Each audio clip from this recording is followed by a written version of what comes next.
Buenas, hoy hacemos tortitas medievales de queso, o al menos yo las he interpretado así a partir de la receta de Ruperto de Nola.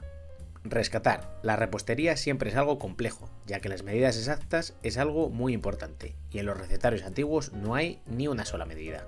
El nombre original de esta receta es fruta de queso fresco. Vamos a explicar esto un poco, ya que este nombre no tiene mucho que ver con unas tortitas.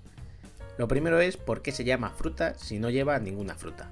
En verdad se refiere a las frutas de sartén, que es como se les llama a los dulces que iban fritos, como por ejemplo las rosquillas, quizá por este carácter predominantemente dulce que puede recordarnos a las frutas. Estas frutas de sartén son algo bastante típico de la gastronomía española, que comenzó en la Edad Media seguramente por influencia de las culturas sefardí y árabe.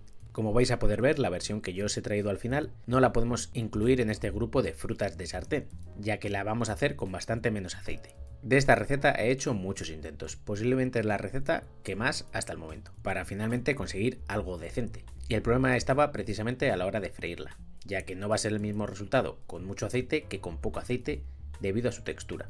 Pero vamos a ir viéndola y os voy explicando.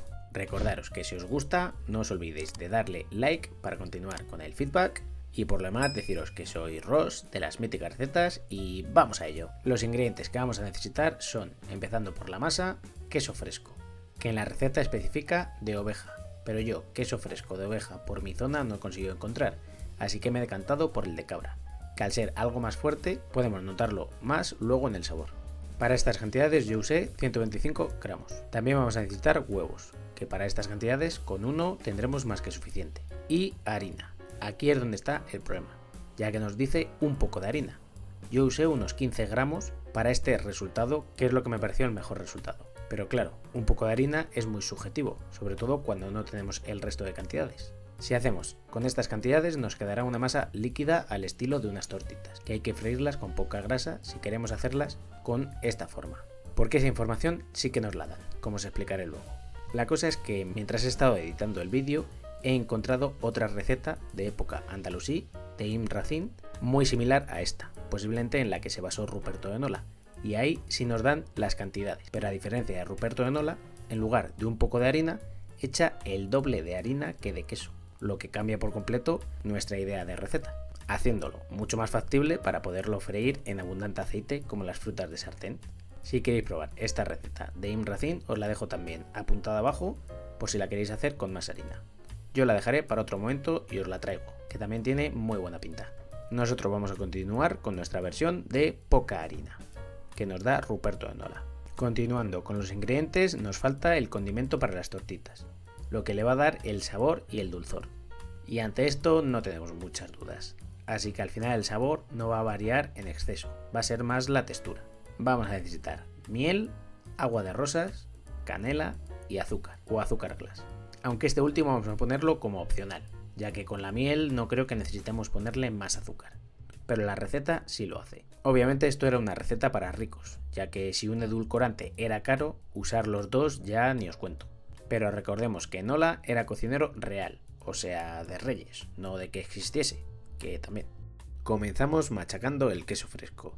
Yo lo he hecho trocitos para facilitarlo y he usado un procesador, y queda con una textura de queso crema que le va perfecto. La verdad que me da muchas ideas esto.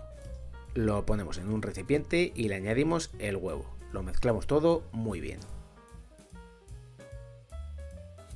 Cuando esté le vamos incorporando la harina poco a poco hasta la textura que nos guste. Yo al final puse 15 gramos y quedó con esta textura. Ahora la palabra que él usa es hacer torticas, o sea, tortas pequeñas con esta masa.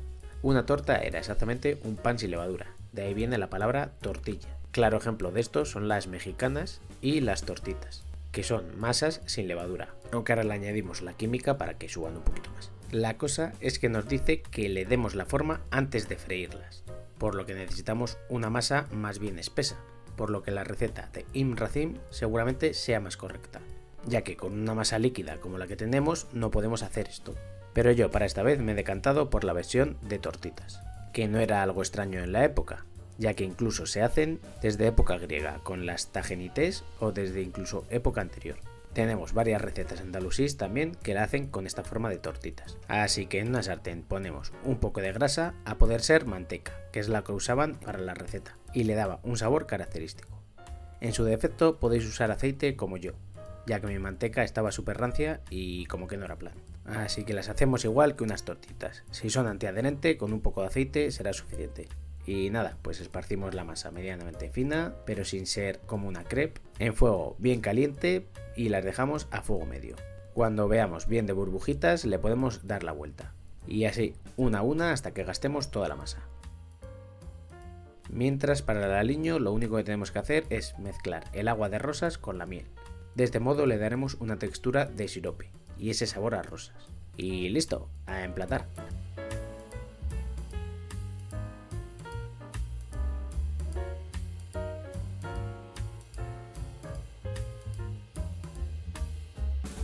Y ya estarían nuestras tortitas medievales. En verdad van bañadas en la miel de rosas y luego espolvoreadas con canela y azúcar. Pero me ha parecido demasiado para el gusto de ahora, así que he preferido contenerme un poco. Yo creo que así están bien. Así que vamos a probarlas. Y aquí nada de tenedor, que aunque existía en esta época no lo usaba prácticamente nadie. La verdad es que sin estar bañadas y aún así son súper empalagosas. Pero bueno, obviamente están buenas. Si os gustan las tortitas, no tiene pérdida. La masa es muy parecida tal y como la hemos dejado al final. El queso se aprecia pero ligeramente. Si usáis uno de vaca no creo que se note. Y la versión con más harina aún menos. El aliño, como veis que ahí chorrea un poquillo, son demasiadas cosas, la verdad. Yo probé varias combinaciones y en general está bueno. Es algo distinto de probar, sobre todo la miel de rosas, que la canela también le aporta un punto, pero queda bastante empalagoso los tres sabores. Y el azúcar, pues totalmente opcional. Lo único que le aporta es que sea aún más empalagoso.